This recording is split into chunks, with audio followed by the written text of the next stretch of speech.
Hello good evening everyone. स्वागत है आप सबका आपके यूट्यूब चैनल साइंस संग्रह में। तो कैसे हो साथियों? सब कोई मस्त रहो, बिंदास रहो, हंसते रहो, मुस्कुराते रहो और करते रहो अपने स्टडी ज़बरदस्त। चलो आज के इस टॉपिक में हम लोग प्रैक्टिस करने वाले हैं आपका मुहावरा। बहुत ही इम्पोर्टेंट। वैसे तो मुहावरे के कई सारे क्लासेस ऑलरेडी हम करा चुके हैं, बट आज का ये भी क्लास मतलब किसी से कम नहीं है। ये क्लास बोलता है I am not less than anyone. ये क्लास बोलता है, मैं नहीं बोलता, ये क्लास बोलता है। मतलब आज का भी क्लास बड़ा ही इंपॉर्टेंट है। और आपको पता है ऑलरेडी कि आपका ये जो समय चल रहा है ना, एग्ज़ाम टाइम प्रैक्टिस का चल रहा है भैया। तो आप लोग प्लीज़ अंत तक इस वीडियो को देखिएगा, इग्नोर ना कीजिएगा, स्किप नहीं कीजिएगा। विदाउट स्किप आपको लास्ट तक देखना होगा। और ये बहुत काम का चीज़ है। एक एक अंक मिल करके 100 अंक बनते हैं, इसलिए एक एक क्वेश्चन का ध्यान रखें, तभी कहीं ना कहीं आपके अच्छे मार्क्स आ सकते हैं। चलिए शुरू करते हैं। अगर आपसे एक छोटा सा अपील करूंगा, छोटा सा रिक्वेस्ट करूंगा भैया कि अगर आप इस चैनल पर नए हो तो प्लीज़ आप अपने चैनल साइंस संग्रह को सब्सक्राइब कर लीजिए और बगल के बेल आइकन को क्लिक करके ऑल नोटिफिकेशन ऑन कर लीजिएगा। और हमें दे दीजिए एक बहुत बड़ा मोटिवेशन। कैसे? वीडियो को लाइक करके। हाँ चलो शुरू करते हैं। आप लोग लाइव चैट में लगातार बने रहिएगा कमेंट के साथ। जो कमेंट करेगा, जो लिखेगा चैट सेक्शन में, लाइव चैट में ऑप्शन लिखेगा ना, वो बहुत आगे जाएगा। उसका प्रैक्टिस स्ट्रांग होगा, कॉन्फिडेंस लेवल बढ़ेगा उसका, ठीक है ना, एक्यूरेसी बढ़ेगी। चलिए सबसे पहला क्वेश्चन है कि एक पंथ दो काज का अर्थ क्या है? एक पंथ दो काज, इसका अर्थ क्या है? मुहावरा है, कहे कुछ और मीनिंग कुछ और, ठीक है ना, ध्यान रखना है। इसका मतलब कि एक उपाय से दो काम सिद्ध हो जाना, या त्रिमुहानी दुमुहानी, एक रास्ता एक काम। ना ना ना भैया, आप लोग पहले दे दो 5 सेकेंड्स, आप ऑप्शन लिख दो कौन सही है। क्या बात है, ए, वेरी गुड। एक पंथ दो काज का मतलब कि एक उपाय से दो दो काम हो गए। अरे भैया, एक तीर से दो निशाना, वही बात है यहाँ पे भी। एक उपाय से दो कार्य सिद्ध करना, यही हमारा होता है एक पंथ दो काज। यानी कि पहला का ऑप्शन ए करेक्ट है, एक उपाय से दो कार्य सिद्ध करना, ऑप्शन ए सही है। क्वेश्चन नंबर 2 की बात करते हैं। 3 13 होना का अर्थ क्या है? जा 3 13 हो गया मतलब 3 13 हो गया मतलब 10 3 13 थोड़ी हो गया, एक पर 3 13 थोड़ी हो गया, संकट आ जाना। ना ना ना ना, बिखर गया। 3 13 हो गया मतलब बिखर गया, डिस्टर्ब हो गया, ठीक है ना। तो 3 13 होना का अर्थ होता है बिखर जाना। क्या अर्थ हो जाता है? बिखर जाना। ऑप्शन बी सही है। B for Bombay, B for Bombay लगा दो, सब धमाल कमाल सब कर दो लाइव चैट में, ठीक है ना। अगला बात करते हैं, तीसरा नंबर क्वेश्चन है अपना उल्लू सीधा करना। क्वेश्चन देखिए, ये सब सेट प्रैक्टिस चल रहा है आपका, एकदम जितना हो सके प्रैक्टिस कीजिए। क्वेश्चन कहीं से मिले एकदम धके रगड़ दो, बेचारे को रगड़ दो एकदम सबको।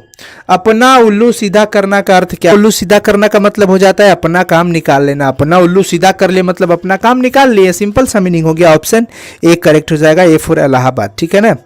क्वेश्चन नंबर 4 की बात करते हैं। अपने पाँव में कुल्हाड़ी मारना का अर्थ क्या होता है? अपने पाँव में कुल्हाड़ी मारना, पाँव को घवाहा कर देना यानी चोटिल कर देना, या फिर जानबूझकर अपना नुकसान करना। कुल्हाड़ी से पैर काटना, या पैर काटने के लिए कुल्हाड़ी का प्रयोग करना। सिंपल सा एकदम। देखो क्या मीनिंग कहाँ जा रहा है, समझो ना जी। अपने पाँव में कुल्हाड़ी मार, इसका मतलब कि जानबूझ करके अपना नुकसान कर रहे हैं, जानबूझ करके अपना नुकसान कर रहे हैं। मतलब 4 नंबर क्वेश्चन का ऑप्शन बी सही होगा, ध्यान रखिएगा, जानबूझ करके अपना नुकसान करना। क्वेश्चन नंबर 5, चलो देखते हैं ये कितने बच्चे सही लगा रहे हैं। अपने मुंह मियाँ मिट्ठू बनना का अर्थ क्या है? अपने मुंह मियाँ मिट्ठू बनना का अर्थ क्या होता है बताइए सब कोई। मुंह में लड्डू रखना, अपना निंदा आप करना, अपनी प्रशंसा आप करना, या स्वयं लड्डू खाना। देखिए अपने मुंह मियाँ मिट्ठू बन रहे हैं मतलब अपनी बड़ाई खुद से कर रहे हैं, अपनी प्रशंसा करने में लगे हैं, एकदम दमे नहीं ले रहे हैं बेचारे, लगे हैं प्रशंसा करने में। अपने मुंह मियाँ मिट्ठू बनना, वो तो अपने, वो जनाब आप तो अपने मुंह मियाँ मिट्ठू बन रहे हो, मतलब कि वो अपनी प्रशंसा खुद कर रहे हैं, प्रशंसा कर रहे हैं, ठीक है ना। तो ऑप्शन सी फॉर चेन्नई सही है यहाँ पे। चेन्नई चलो, चलो ले चले तुम्हें तारों के शहर में, धरती पे ये दुनिया हमें प्यार न करने देगी। क्या बात है जी, मस्ती करते रहिए, पढ़ते रहिए। 8 8 आंसू रोना, अरे बाप रे 16 आंसू हो गए क्या? या 8 बूंद आंसू रोना, या कम रोना, या खूब रोना पछताना, क्या होगा सही जवाब? देखते हैं कितने बच्चे लगाते हैं सही।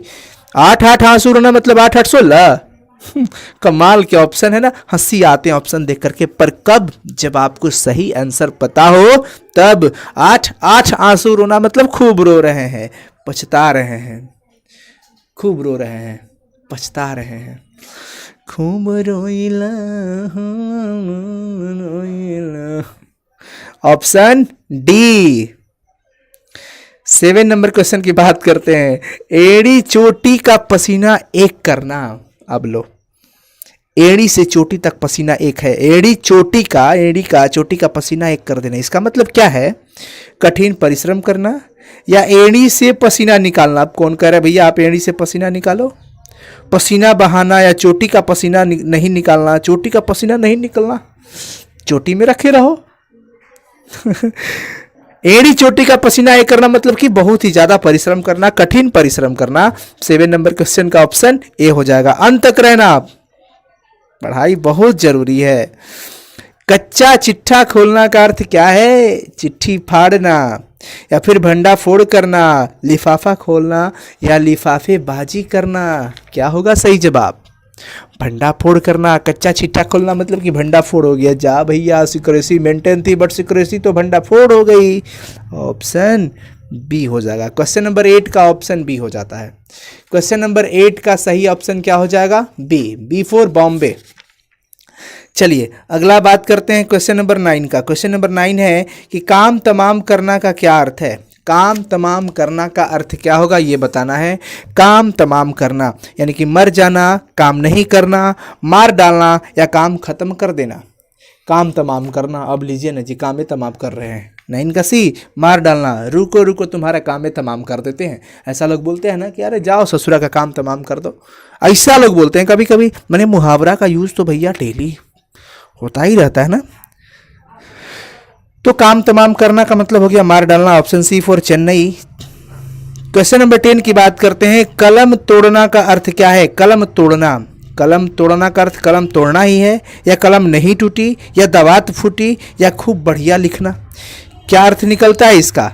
कलम तोड़ना का क्या अर्थ निकलता है आपको पता है? कलम तोड़ना में कहते हैं भैया देखो ना, अरे बाप रे बादम कलम तोड़ रहा है, मतलब उसकी खूब बढ़िया लिखावट है, अक्षरें खूब सुंदर हो रही है, खूब बढ़िया लिखना मतलब कलम तोड़ देना। तो 10 का ऑप्शन डी फॉर धनबाद। चलो कौन कौन धनबाद चलेगा भैया? हम लोग तारों के शहर में नहीं जाने वाले हैं। तारों के शहर में तो वो युगल लोग जाएंगे, हम तो सिंगल आदमी है सब। हमें अपनी अभी टारगेट पूरा करना है। आप लोग को अभी पढ़ाई एग्जाम वगैरह देना है, आप लोग खूब पढ़ो। कफन सिर से बांधना का अर्थ क्या है? मरने को तैयार होना, मारने के लिए तैयार करना, कफन खरीदना या कफन बेचना। क्या होगा सही जवाब बताना है, फटाफट से बताओ सब कोई। कफन सिर से बांधना मतलब कि कभी भी मैं मारा जा सकता हूं, मैं मरने के लिए तैयार हूं, कफन सिर से बांध चुका हूं। मरने के लिए तैयार हो जाना, मरने को तैयार हो जाना, मरने को तैयार हो जाना। ऑप्शन ए सही हो जा, मरने को तैयार होना। ठीक है। क्वेश्चन नंबर 12 की बात करते हैं। कलई खुलना का अर्थ क्या है? कलई खुलना का अर्थ क्या है? हाथ टूटना, भेंट प्रकट होना, हाथ की पट्टी खुलना या कलाई टूटना। क्या होगा सही जवाब? देखते हैं कितने बच्चे लगाते हैं सही जवाब। कलई खुलना का मतलब क्या होता है? भेंट प्रकट होना। भेंट प्रकट होना भैया होता है, भेंट प्रकट होना। ठीक है ना। ऑप्शन बी 12 का ऑप्शन बी करेक्ट है। बात करते हैं 13 नंबर। घुटना टेकना का अर्थ क्या है? घुटना टूटना, घुटना जकड़ना या फिर हार मानना या ठेहुना टूटना। अब बताइए ना, ठेहुना में टूट गया का हो ना हो भैया। घुटना टेकना मतलब हम आपके सामने घुटना टेक दिए, मतलब कि हार मान लिए। घुटने टेक देना मतलब हार मान लेना। 13 का ऑप्शन सी फॉर चेन्नई। घुटने टेकना मतलब कि हार मान लेना। ठीक है। अब चलो बात करते हैं चार चांद लगाना। हो भैया एकदम चार चांद लगा रहे, ऐसे ही बोलते हैं ना। चार चांद लगाना का अर्थ क्या है? चार चांद लगाना का अर्थ क्या है बताइए? मतलब प्रतिष्ठा बढ़ रही है, प्रतिष्ठा बढ़ाना। चार चांद लगाना मतलब प्रतिष्ठा बढ़ाना। एक चांद आसमान में, चार चांद आसमान में, खूब रोशना, ना ये सब कुछ ना कुछ ना कुछ ना कुछ ना, बस यही वाला सही है, प्रतिष्ठा बढ़ाना यानी कि चार चांद लगाना। ऑप्शन डी फॉर धनबाद सही है। क्वेश्चन नंबर 15 की बात करते हैं। प्राण पखेरु उड़ना। प्राण पखेरु उड़ना का सही जवाब क्या है? प्राण पखेरु उड़ना का सही जवाब क्या हो जाता है? मर जाना, डर जाना, धक्का लगना, भारी विपत्ति आना। क्या होगा सही जवाब, बताएंगे सब कोई फटाफट। मर जाना, वाह क्या बात है, वेरी गुड, ऑप्शन ए। बात करते हैं 16, जी चुराना का अर्थ क्या है। जी चुराना, जी चुराना, दिल चुरा लेना, किसी काम से भागना, दिल हर लेना या प्यार हो जाना। अरे हाय क्या बात है। 16 नंबर सवाल का सही जवाब क्या हो जाएगा, जी चुराना। फलानवा जी चुरा रहा है मतलब कि वो अपना मन मतलब काम से भगा रहा है, किसी काम से भागना होता है जी चुराना। ऑप्शन बी सही हो जाएगा, बी फॉर बॉम्बे। जी चुराना मतलब किसी काम से भागना। 17 नंबर, का बरखा जब कृषि सुखाने। का बरखा जब कृषि सुखाने, अरे का बरसल हो जब खेती सुखा गई। तो का बरखा जब कृषि सुखाने का अर्थ क्या है, इसका मतलब क्या है, इसका अर्थ क्या होगा बताइए। कि का बरसला जब खेती सुखा गई, का मतलब काम मदद कैला जब काम बिगड़िए गई। कृषि सूखने पर बरसात की जरूरत नहीं, कृषि सुखाने के लिए वर्षा की जरूरत नहीं, ना ना ना, ये सब कुछ नहीं। काम बिगड़ने पर सहायता व्यर्थ है, इसका मतलब यही है कि का बरखा जब कृषि सुखाने, क्या हुआ, क्या मदद करने चले हो, जब काम बिगड़ गया तब हमारी सहायता करके क्या करोगे, व्यर्थ है वो आपका मदद जब हमारा काम बिगड़ गया है। इसलिए साथियों, किसी को समय आने पर मदद जरूर करना चाहिए, वो चाहे कोई भी हो। आज हम पे है, कल किसी पे होगा, ये सब पे आता जाता रहता है। तो 70 नंबर सवाल का सही जवाब सी हो जाएगा, सी फॉर चेन्नई। ठीक है, क्वेश्चन नंबर 17 का सी। बात करते हैं 18 नंबर, छाती पर मूंग दलना। छाती पर मूंग दलना का अर्थ क्या हो जाता है। छाती पर मूंग दलना मतलब कि तंग करना। छाती पर मूंग दलना मतलब क्या, तंग करना। तंग करना ही होगा ना जी, हाँ तंग करना ही होगा अकॉर्डिंग टू ऑप्शन। गुदड़ी का लाल, गुदड़ी का लाल का अर्थ क्या है बताइए। गुदड़ी का लाल का अर्थ क्या होगा, निर्धन परिवार में गुणी का जन्म हो जाना। हाँ, निर्धन परिवार में गुणवान व्यक्ति का जब जन्म हो जाता है तो कहते हैं गुदड़ी का लाल, गुदड़ी का लाल। ऑप्शन ए, गरीब परिवार में एक किसी गुणवान का जन्म हो जाता है तो वो गुदड़ी का लाल कहलाता है। दिए तले अंधेरा का अर्थ क्या है। दिए तले अंधेरा का अर्थ क्या है बताइए सब कोई। दिए तले अंधेरा का अर्थ क्या है। दिए के नीचे अंधेरा, या अपने दोस्त स्वयं न देखना, नाम मुख्यमंत्री और काम भ्रष्टाचार, दिए में तेल न होना। नहीं, देखिए दिए तले अंधेरा है मतलब हमें किसी भी व्यक्ति को अपना दोष स्वयं दिखाई नहीं देता है, अपना कमी दिखाई नहीं देता है, उसी को कहते हैं दिए तले अंधेरा है। दिया तो प्रकाश दे रहा है लेकिन उसके तले, उसके नीचे अंधेरा है, मतलब कि अपना दोष स्वयं नहीं देखना। ऑप्शन बी, हम अपना सिर्फ अपना गुण ही दिखाते हैं और देखते हैं, कमी नहीं देखते हैं, वही कहते हैं दिए तले अंधेरा होना, मतलब कि अपने दोष स्वयं न देखना। ऑप्शन बी सही है, बी फॉर बॉम्बे। ठीक है, अब चलिए अगला बात करते हैं क्वेश्चन नंबर 21 की। क्वेश्चन नंबर 21 कह रहा है कि लोहे के चने चबाना, इसका मतलब कठोर परिश्रम करना। लोहे के चने नहीं होते कि लोहा कहीं चबाया जाता है, या इनमें से कोई नहीं है। ए भैया, लोहे के चने चबाना इसका मतलब सोचिए, वो लोहा का एकदम चना चबा लेता है, इसका मतलब वो कितना कठिन परिश्रम कर रहा है, कहने का मतलब ये है। ठीक है ना, तो 21 का ऑप्शन ए सही हो जाएगा। लोहे के चने चबाना मतलब कि कठिन परिश्रम करना। 22 नंबर क्वेश्चन है भैया कि आग में घी डालना, इसका मतलब क्या होता है। खूब लकड़ी जलती है, या किसी के क्रोध को भड़काना, या क्रोध की ठंडा पाना। ना भैया, अगिया में घी डाल रहे हैं इसका मतलब कि और आप भड़काऊ वाला काम कर रहे हैं, भड़का रहे हैं, तिल का ताड़ बना रहे हैं। ठीक है ना, तो किसी के क्रोध को भड़का रहे हैं आप। ऑप्शन बी हो जाएगा, आग में घी डालना मतलब कि किसी के क्रोध को भड़काना। क्वेश्चन नंबर 23 कह रहा है कि दांत खट्टे करना का अर्थ क्या है। दांत खट्टे करना, दांत खट्टे हो गए, जीत गए, या दांत सिपसिपा रहा है, पराजित कर दिए, पराजित करना। जी हाँ, 23 का ऑप्शन सी, दांत खट्टे करना मतलब हो जाता है पराजित करना। क्या हो जाता है, पराजित करना। Option C. अगला क्वेश्चन है 24 नंबर की, दांत काटी रोटी होना का अर्थ क्या है। दांत काटी रोटी होना मतलब क्या, मित्रता है कि शत्रुता है कि दांत रोटी का रिलेशन है कि इनमें से कोई नहीं।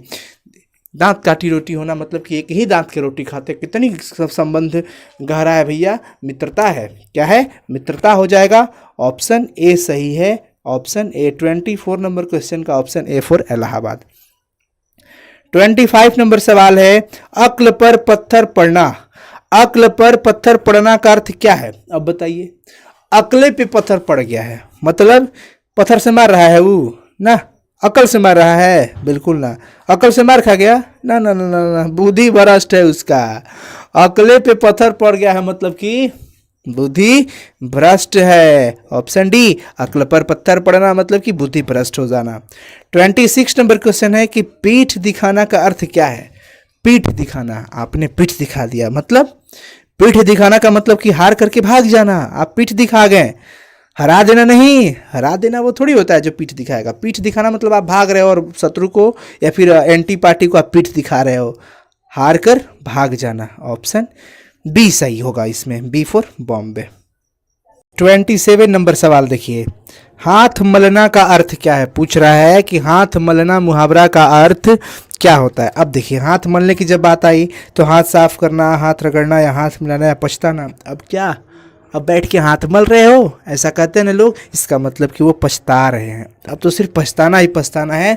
तो हाथ मलना का अर्थ क्या होगा साथियों? ऑप्शन डी, धन्यवाद, पछताना। ठीक है। कान देना का अर्थ क्या है? कान देना। 28 नंबर सवाल कह रहा है कान देना का अर्थ क्या है? कान देना का मतलब सावधान होना, प्रतीक्षा करना या ध्यान देना या बहकाता हुआ। बताइए 28 का क्या होगा? ध्यान देना। कान देना मतलब ध्यान दो, ध्यान देना होता है। Option C. 29 नंबर, घी के दिए जलाना। ये तो हम लोग कर लिए थे ना, घी के दिए जलाना, हटाइए। शिकार होना का अर्थ क्या है? शिकार होना, शेर शिकारी का शिकार हो गया। देखिए यहाँ पे मतलब एक सेंटेंस यूज करके आपसे पूछा जा रहा है, एक सेंटेंस में पूछा जा रहा है। अब आप पहचानो कि इसका सही जवाब क्या होगा। शिकार होना, शेर शिकारी का शिकार हो गया। शिकार करना सभी को नहीं आता, शिकार कैसा है? शिकार होकर चले। शिकार होना मतलब क्या? सही बात है ना कि शेर जो है वो शिकारी का शिकार हो चुका है, हो गया है। ऑप्शन ए सही इसका सेंटेंस में इस्तेमाल हुआ है कि शेर शिकारी का शिकार हो गया, फलाना चिलाना का शिकार हो गया, ऐसे तो ये ए हो गया। तो अब सेंटेंस में भी मुहावरा का इस्तेमाल करके आपसे पूछा जाएगा। जैसे यहाँ पे है कि मुट्ठी गर्म करना। मुट्ठी गर्म करना यहाँ पे क्या है? हीटर पर आग तपकर मैंने मुट्ठी गर्म की या फिर कोयले की आग पर मैंने मुट्ठी सेकी, या सरकारी कार्यालय में बिना मुट्ठी गर्म किए कोई काम होने वाला नहीं है। तो सही है ना, मुट्ठी गर्म करना मतलब मुट्ठी कुछ बिना मुट्ठी गर्म किए, मतलब कुछ मुट्ठी में पैसा वगैरह दो तब ना काम होगा भैया। तो देखो यहाँ पे सही इस्तेमाल किया गया है सेंटेंस में कि सरकारी कार्यालयों में बिना मुट्ठी गर्म किए कोई काम होने वाला नहीं है। होने वाला नहीं है, यहाँ पे नहीं भी है, मैं आपको दिखा देता हूँ। ठीक है ना, देख लीजिए, नहीं। तो ऑप्शन सी करेक्ट हो जाएगा, यहाँ पे ऑप्शन सी सही है। 32 नंबर, पट्टी पढ़ाना। पट्टी पढ़ाना मतलब हम लकड़ी की पट्टी पर लिखते हैं। बिहार के रिटायर्ड बेईमान राजनेता जनता को पट्टी पढ़ाते हैं। या फिर लकड़ी की पट्टी की स्लेट मजबूत होती है। या फिर लकड़ी की पट्टी पर अक्षर बनता है। क्या होगा सही जवाब? नहीं, बिहार के रिटायर्ड बेईमान राजनेता ये जनता को पट्टी पढ़ाते हैं, ये सही होगा। 32 का ऑप्शन बी। बहुत इजी है मुहावरा ये सब। दाल न गलना, इसका इस्तेमाल देखिए कि अगले चुनाव में नेताजी की दाल गलने वाली नहीं है। हाँ भैया, अब दाल ना गली हो। अगले चुनाव में नेताजी की दाल गलने वाली नहीं है। मसूर की दाल जल्दी गलती है, अरहर की दाल देर से गलती है, चने की दाल गलने, ये सब क्या मतलब है? बकवास। ऑप्शन ए है सही, दाल ना गलना मतलब इस बार आपका कोई चारा नहीं चलेगा। अगले चुनाव में नेताजी की दाल गलने वाली नहीं है, ये सही ऑप्शन है। 33 का ऑप्शन ए। 34 नंबर सवाल, अंधे की लकड़ी होना। अंधे को लकड़ी लेनी पड़ती है, ये कौन कहा? अंधे लकड़ी के सहारे चलते हैं? नहीं। पुत्र पिता के लिए बुढ़ापे में अंधे की लकड़ी होता है, अंधे की लकड़ी होता है, सही बात है। ऑप्शन सी सही होगा। अंधे की लकड़ी का मतलब कि एकमात्र सहारा, और बेटा जो होता है ना पिताजी के लिए बुढ़ापे में, वही एकमात्र सहारा होता है। सही सेंटेंस में ये इस्तेमाल किया गया है। ऑप्शन सी फॉर चेन्नई सही है। 35 लकीर का फकीर होना मतलब क्या? परंपरावादी होना। परंपरावादी, लकीर के फकीर हो गए हैं, जैसे हमारे पूर्वज करते आए हैं वैसे ही करते रहेंगे, ये होता है तो वही होगा। मतलब परंपरावादी, परंपरा को त्याग नहीं कर सकते। परंपरावादी होना यही होता है, लकीर का फकीर होना। 35 का ऑप्शन ए सही है। 36 नंबर, छठी का दूध है याद आना। छठी का दूध याद आना मतलब क्या? छठी का दूध याद आना मतलब क्या समझते हैं आप? इसका सही जवाब क्या हो सकता है? प्रिय दिन या अत्यधिक कठिन दिन? बताइए, प्रिय दिन या फिर अत्यधिक कठिन दिन, क्या कहिएगा? इसका मतलब क्या होगा? छठी का दूध याद आना मतलब उल्लासपूर्ण दिन, या फिर कौन सा? अत्यधिक कठिन होना होगा। छठी का दिन दूध याद आना मतलब कि अत्यधिक कठिन होना, ऑप्शन बी। 37 की बात करें, पराधीन सपने हूँ सुख नाही। पराधीन सपने हूँ सुख नाही, देखिए लोकोक्तियाँ। तो 37, पराधीन सपने हूँ सुख नाही, क्या इसका सही दोगे आप? क्या दोगे सही इसका? 41 का सही जवाब क्या करोगे? 41 नहीं, 37 है ना। 37 का सही जवाब क्या होगा? पराधीनता अभिशाप है, पराधीन सपने हो पर सुख नहीं। पराधीनता, दूसरे के अधीन रहना अभिशाप है, ऑप्शन सी। 37 का ऑप्शन सी करेक्ट है, ध्यान रखिएगा। 37 का ऑप्शन सी। 38 नंबर सवाल कि हाथ कंगन को आरसी क्या? हाथ कंगन को आरसी क्या, इसका मतलब क्या है? हाथ कंगन को आरसी क्या, इसका मतलब क्या? कि जब हाथ में कंगन है ही तो फिर पहचान क्या देना, प्रमाण क्या देना? प्रत्यक्ष के लिए प्रमाण की क्या आवश्यकता? कोई आवश्यकता नहीं। हाथ कंगन को आरसी क्या मतलब, जब हाथ में कंगन है ही तो फिर पहचान क्या देना कंगन का? अब क्या प्रत्यक्ष के लिए प्रमाण की क्या आवश्यकता? यही हो जाएगा ऑप्शन डी। 39 नंबर, अंटी मारना। अंटी मार लिए मतलब चाल चल दिए। अंटी मारना मतलब चाल चल देना, ऑप्शन ए सही हो जाएगा। और लास्ट क्वेश्चन, डींग हाँकना। बड़ी आए हैं डींग हाँक रहे हैं, कब से एकदम पका दिया। मतलब डींग हाँकना मतलब लंबी लंबी बातें छींट के फेंक के चला गया, बड़ी बड़ी बातें कर देना, बड़ी बड़ी बातें करना, ऑप्शन ए। तो ये रहा मुहावरा का प्रैक्टिस 40 ऑब्जेक्टिव क्वेश्चन। इससे पहले भी कई सारे करवाए गए हैं। Thank you so much.